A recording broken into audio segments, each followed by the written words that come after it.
Bem, doutor Laércio, então, conforme falamos no primeiro bloco, o senhor fez um breve resumê do PHS, o Partido Humanista de Solidariedade. Já com 15 anos, nós sabemos que esses partidos, chamados partidos pequenos, demoram realmente pelo menos uma década para se solidificar. O PHS já é um partido solidificado, e como eu chamei a atenção do telespectador, o senhor, como advogado bem sucedido no campo tributário, o que a gente mais ouve é falar da carga tributária no Brasil. A Rádio Jovem Pan coloca no ar um repórter, todas as manhãs ele vai lá para o Largo de São Bento e mostra o nosso impostômetro. Como é que vamos fazer, doutor Laércio, na sua visão e na visão do seu partido, para equilibrar essa conta? Olha, infelizmente, num primeiro momento, nós temos um grande problema, que é a falta de vontade política. Temos a falta de vontade política. Nós tivemos 8 anos do governo Fernando Henrique Cardoso, onde o Fernando Henrique teve durante 6 anos uma maioria esmagadora de apoio ao Congresso, tanto é que conseguiu aprovar a emenda da reeleição, mas não aprovou, não se dedicou para aprovar uma reforma tributária. Tivemos o Lula, que aprovou uma série de reformas, teve uma imensa maioria também no seu governo e não aprovou a reforma tributária. Temos agora a Dilma com a maioria parlamentar maior ainda. Tá começando a perder o apoio de alguns partidos agora, mas o apoio que ela tem no Congresso, poucos presidentes da República tiveram, e a presidenta Dilma tem esse apoio. Então, precisa ter vontade política, enfiar o dedo na ferida, saber que não dá para contentar todos, vão haver setores descontentes, mas há a necessidade de uma reforma tributária, porque o nosso sistema tributário é absurdo, é um complexo absurdo. São mais de 5, 6 mil leis editadas todo ano, em todos os níveis, municipais, estadual, federal. Tá? Então, precisamos simplificar o nosso modelo tributário, porque inclusive uma das raízes da corrupção que existe no sistema tributário brasileiro é a sua complexidade absurda. Salário tem que ser tributado, doutor?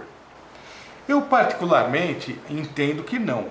Tá? Eu acredito que há outras formas de você arrecadar, outras formas de você satisfazer as necessidades básicas do Estado, desonerando a folha de pagamento. Mas essa é uma questão que precisa ser analisada num contexto. O Brasil hoje não tem um foco, não tem uma política, não tem um norte. Tá? A gente não sabe se onera a produção, se onera o consumo, se está onerando tudo. Então precisamos buscar uma forma, um conceito. Eu particularmente acho que não se deve onerar a folha de pagamento, mas supondo que se deva, vamos desonerar outras coisas. No final das contas, para o trabalhador até sai mais em conta, tem a folha de pagamento onerada, mas depois tem uma carga tributária menor, tudo dá para se fazer. O que não pode é ficar esse bumba meu boi, essa loucura absurda, esse salve-se quem puder do sistema tributário atual. O senhor disse muito bem, ninguém põe o dedo na ferida. Citou o governo Fernando Henrique, o governo Lula, o governo da Dilma. Por que não se coloca a mão na ferida? E todos os tributaristas, do Iapoque ao Chuí, quando nós conversamos sobre política econômica, o primeiro tema que vem é a carga tributária brasileira. Empresário reclamando, e realmente, eu sou um microempresário, então posso colocar de cátedra. Um microempresário, um pequeno empresário, que ele for fazer tudo direitinho como tem, porque agora também não resta outra alternativa, né? Porque estão aí a emissão da nota fiscal via online, enfim.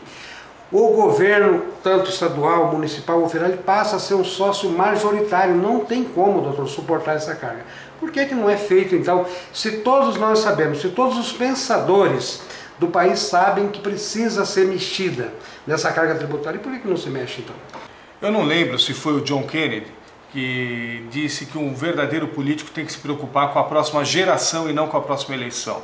E os nossos políticos, principalmente os congressistas, quando a reforma política é colocada em pauta, pensam exclusivamente na próxima eleição.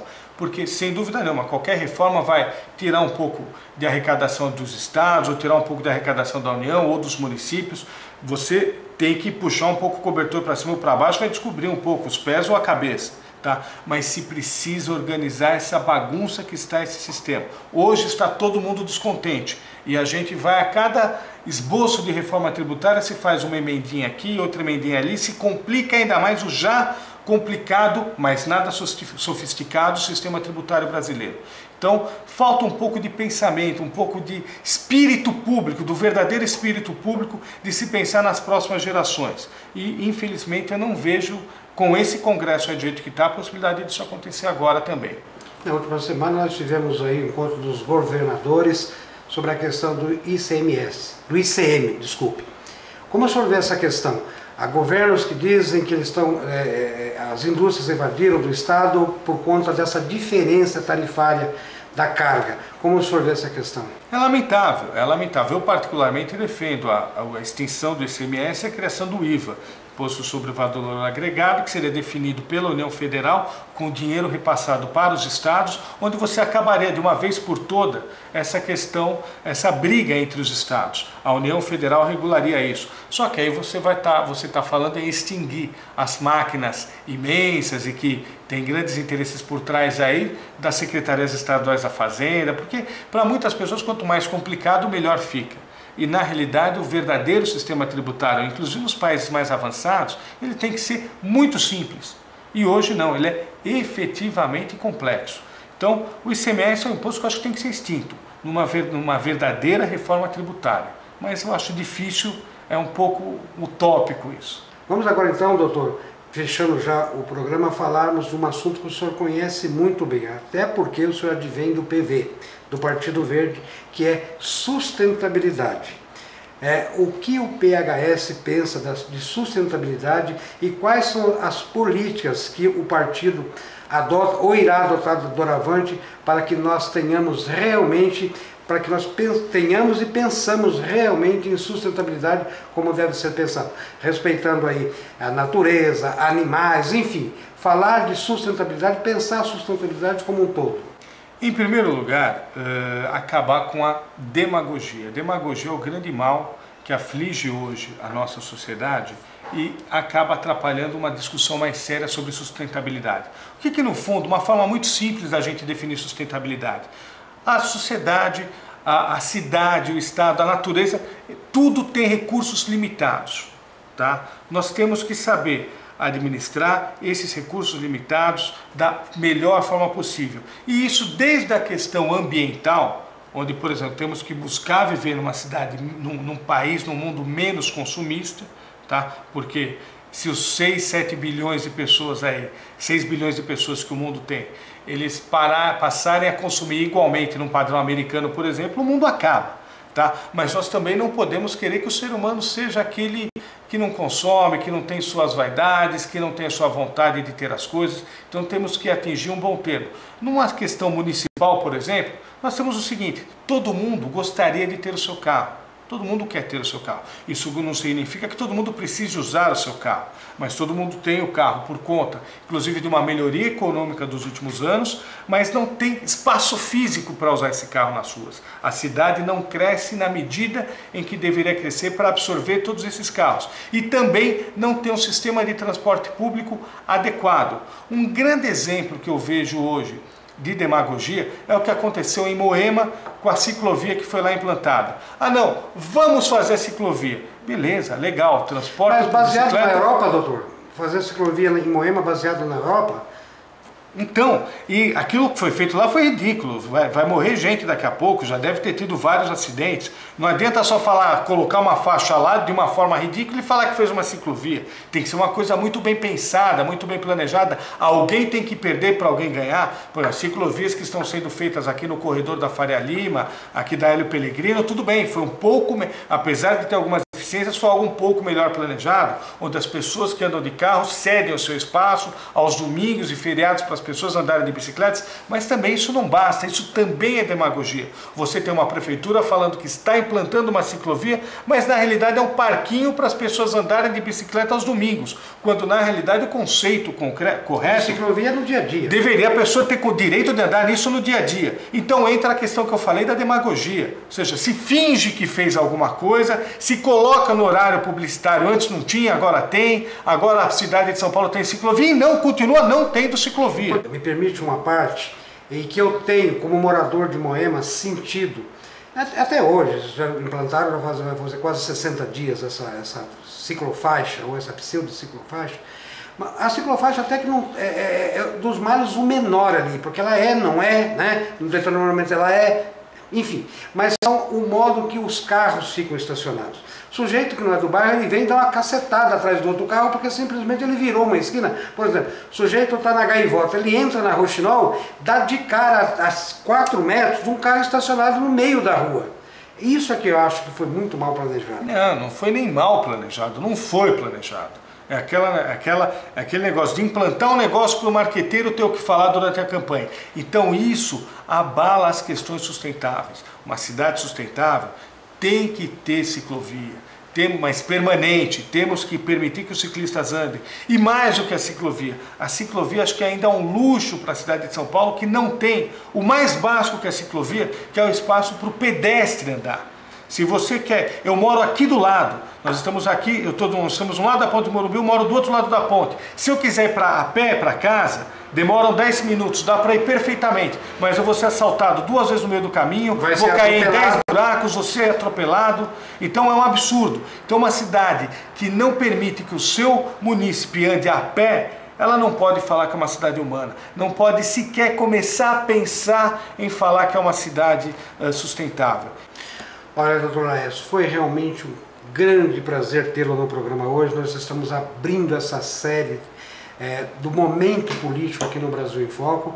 Eu quero aproveitar e convidar todos os partidos, assim como fiz com o senhor presidente municipal do PHS, eu quero deixar aí o convite para aqueles dirigentes, presidentes e diretores dos partidos políticos. O nosso programa vai estar daqui para frente mostrando o pensamento de cada partido. Portanto, o espaço que lhe dei está também destinado a todos os outros presidentes de partido ou diretores. Por hora, muito obrigado pela sua entrevista. Nós voltaremos a conversar mais sobre política, porque é sempre um bom papo, e principalmente quando falamos com pessoas que realmente estão preocupadas com política de Estado, que foi o que o senhor manifestou durante a sua entrevista. Então, obrigado, e o senhor fique à vontade para as suas despedidas aos nossos telespectadores e telespectadoras. Quero te agradecer, Clóvis, pelo convite, agradecer a TV Aberta, agradecer a você, telespectador, por ter acompanhado a gente aqui, e dizer que acho que você que está desencantado com a política, venha participar, porque se os bons não ocupam esse espaço, a política é um espaço limitado, que está aí para a gente ocupar. Se você que está aí indignado, se você que está aí quer ver alguma mudança, venha participar, se filie a um partido político, participe da sua sociedade de amigos de bairro, de alguma ONG, mas participe ativamente da política. Porque se você não ocupar esse espaço, ele automaticamente vai ser ocupado pelas pessoas que estão interessadas em manter essa baderna que está aí. Então essa é a mensagem que eu quero deixar para você, telespectador, no final, e agradecer você, Clóvis, mais uma vez. Muito obrigado. Eu é que agradeço, doutor Laércio, por o senhor ter nos acolhido aqui em seu escritório para falarmos de um tema tão interessante que é política. E principalmente quando falamos com pessoas que pensam como o senhor e que pensam, uma nova geração de políticos que infelizmente está emergindo no Brasil também, que pensam em política de Estado. Porque as necessidades não têm partido, elas têm necessidade pura e simplesmente. Então, eu acho que tem que passar, não falamos de voto distrital, mas uma hora vamos falar do voto distrital. Eu acho que também é um caminho para que nós realmente implantamos aí no Brasil uma política de Estado, como é o seu pensamento. Então, mais uma vez, agradecendo pela sua entrevista, quero colocar o nosso telespectador, então, a partir de agora, nós estamos voltando com o momento político, sempre levando para vocês aí o que pensam os nossos futuros políticos, os partidos políticos, enfim, mostrando um pouco mais e tentando fazer que realmente nós tenhamos uma política democrática no Brasil e que tenhamos também democracia de fato e de direito. Mais uma vez agradecendo por sua amável audiência. Na próxima quinta-feira estaremos de volta aqui pela TV Aberta São Paulo, NET Canal 9, TVA, canais 72 e 99 analógico e 186 digital.